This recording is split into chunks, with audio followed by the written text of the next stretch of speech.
હવે બીજા મુદ્દાની વાત કરીએ તો ગુજરાતમાં ગર્ભ પરીક્ષણ જેવો ભયાનક ગુનો હવે નવી ટેકનોલોજી સાથે વધુ ખતરનાક બની રહ્યો છે।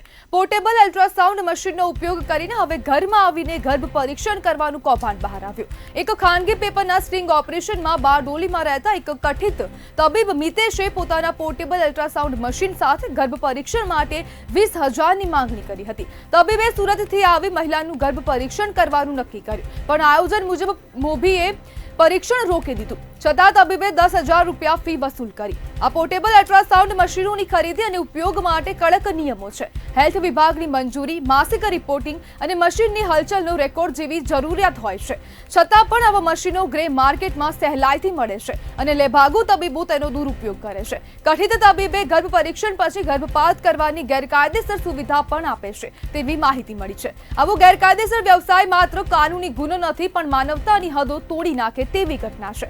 સમાજને સતર્ક થવાની જરૂર છે, કાયદા માટે નહીં તો આપણા ભવિષ્ય માટે। હવે જે પ્રમાણેની આ ઘટના સામે આવીને જેમાં સુરતનો એક તબીબ જે હવે ગેરકાયદેસર રીતે ગર્ભ પરીક્ષણ કરી રહ્યો છે અને બાદમાં ગર્ભપાતની પણ ઓફર કરતો જોવા મળ્યો છે।